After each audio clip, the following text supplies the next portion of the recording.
Hi, my name's Dee Blick and I am a keynote speaker at the Indie Writers Festival. I am so chuffed to be speaking at the festival, not least because I'm actually from Horsforth. I was born and bred in Horsforth.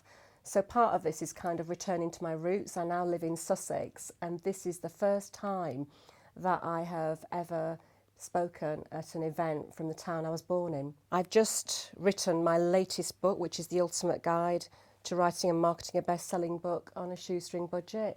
It won the Guardian's Top 10 Reads for Entrepreneurs and the Book Bag's Non-Fiction Book of the Year award, and it's going to be lovely really sharing some of the insights from that book and also sharing my journey as an author, hopefully to inspire other writers at whatever stage they are, that if I can do it, you can do it too. Any success that I have with my books, I am 1, thrilled, 2, grateful, and 3, always amazed. And I think it's just like anything in life, that if you have a talent, it's just hard graft and not being afraid. I think there's a saying up north, shy boys get note, or shy girls get note. And so it's just not being afraid to push yourself out there and aim for the stars. And I do that all the time, even if it means risking failure or ridicule. I just think, sod it, go for it anyway. So yeah, I was thrilled to bits when my book got to that stage, and then I got the deal in China for it as well, which was equally as exciting. From a very early age, I had crayons and sort of pencils and colouring sticks in my hands, and I just loved writing. I loved writing poems, and I just think it's something that is within you. I'm definitely a born writer, and I was inspired just by writing little poems. I used to write short stories. If you've got it within you, your desire to write, I think that unless life deals you a cruel blow or sends you off in a completely opposite direction, you will gravitate towards activities and towards hobbies and even towards a career that will nurture that inherent talent to be able to write.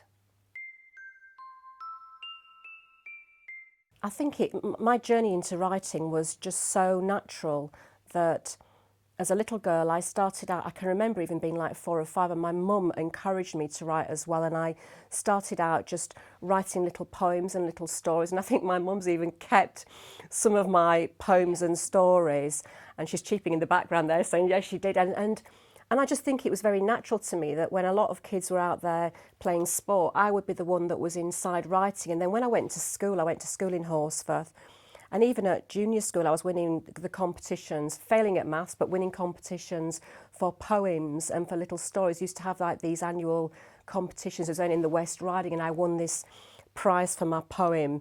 And then I went to secondary school, and I really took off there because I did English creative writing, and I absolutely loved it. I was the only person in the school at the time that took an extra qualification in creative writing, and I got a distinction. But I was lucky that words are very natural to me. Putting words together, how you can get a series of words and suddenly you've got this amazing, compelling paragraph, then it turns into a page, then into a chapter. So I have this fascination with how I can assemble a jumble of words that come out of my head, and suddenly you've got something that's real meaning. It goes back to our talents and whether we make the decision to nurture them, and whether we are given the environment as a young person in which we can be nurtured. And I think I was lucky that my mum supported me in that way. I had great teachers at school that really said to me, you've got an amazing talent for writing. And I think that boosts your self-esteem. They're like little hyacinths for your soul that just keep you on that happy road to destiny with your pen and your paper. And as I say, it's just so natural to me that I can't think of not being in that situation. There's always 1,000,001 reasons why you can't write your book. I met an author yesterday who said that he'd bought my book and he was writing a novel, and he said, 5 months I've not written anything, I've just not had the time. And I thought that would kill me. I couldn't have a 5-month gap. Once I start writing, it's every single week. Discipline, discipline, get it in your diary, and then I think rewarding yourself when you've finished a particularly challenging stint, so you can almost put the two together, rewards and also the commitment to writing. But I think as authors we have to recognise that if we want to write a book, it takes time and dedication and commitment, and that means putting that time into your diary. It means meeting your deadlines. A lot of my writing is done at the weekends or on days when a client cancels, which means I book time out, which would ordinarily be for holidays to write. But it's a joy. I always say to authors, you know you've arrived when you get your first one-star review. It's either from somebody that is a rival, they don't like you, or they just want to jump on a soapbox. And I made a conscious view after getting my first one-star review that I would not respond to any of the one-star reviews, that after chewing a pillow, moaning at my husband, ringing at my mum or my brother and saying, I've had a one-star review, I'd just let it go. And that's what I do. I'll sometimes meet a reader who'll say, I didn't like that chapter, I would have written it that way. And I'm just thinking, that's okay. Smile sweetly and move on. I think there's as much or as little support as any writer wants to grab. And for example, if you were to Google writers groups and writers associations in every single town, there's an association of creative writers that an author can belong to. There's tons of support out there. I think as well, that creative writing groups aside, the great thing about authors today is that our success of our book is firmly in our own hands. I think it's wonderful that we can just do it ourselves now. It's like all power to the pen and all power to authors, and we can do it on such a small budget. On the personal side, it's always back yourself, believe in yourself, push yourself forwards and aim for the stars, despite the voices that say, oh, should you really be doing that? I think professional advice, it's more about learning that as a marketer, as a young woman, I was kind of high on a bit of ego of having this great glittering marketing career, but low on knowledge. And I think studying and getting my marketing qualifications, and really, I think if you're going to throw yourself into a career, then commit to it. It's, you know, commit to your craft, learn as much as you can, and almost have this unquenching knowledge for learning. Embrace new tools if they're appropriate, as well as honing the existing tools. That's probably what I would say to anybody, because I mean, I could give lots of examples as a marketer where I've been told, you know, it's important to identify your target audience and all that kind of palaver, but the main thing is throw yourself into it wholeheartedly, learn as much as you can, and learn new tools, as well as holding the existing ones close to your heart as well. Your marketing plan is the engine, is the oxygen that's going to fuel your sales. So before you dive into tactics, really start thinking about, who are my starving crowds?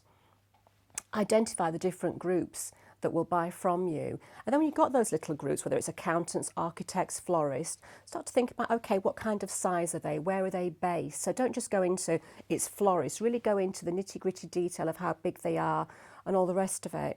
Then you've got to actually think about, what are the key messages that are going to really make that audience stand up and listen to me, as well as what might put them off from doing business with me.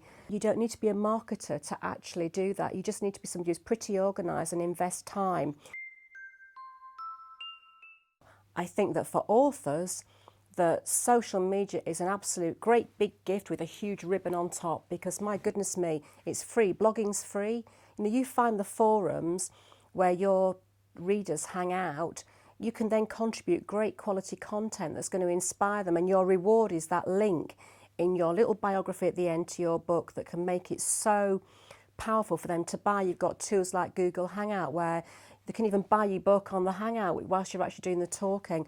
Twitter's been amazing for me, that I think I've got about 4,500 odd followers. So many are readers of mine that have found me on Twitter, posted pictures of my books, then gone on to recommend my books to their crowds. Facebook is great as well for groups, that I find I'm quite prolific in a few groups where they recommend me. And again, it's free. You can get your audience buying into your book long before the ink has dried on the page. But we've got to get that fine balance between promoting and updating with progress and sharing useful nuggets. I speak to quite a few authors, and I always encourage them is to embrace social media. Just find where you've got to start by saying, who's my reader audience? Mine is, a lot of it is small businesses. In this case now, it's actual people that are looking to write a book. Just try and get a feel for where they hang out, and then start looking at how you can contribute really great content that will make them stop by, read your messages, and then share them with their crowds as well. I'm so looking forward to the festival because I've got 2 bites at the cherry. So I think one is a little keynote talk, and I'm just going to really share my warts and all journey, because there are so many gurus out there that make it seem as though you've got to be born an entrepreneur or to be able to achieve success. And so what I want to do in my little keynote talk is share some of the setbacks that I've had to get over as a writer.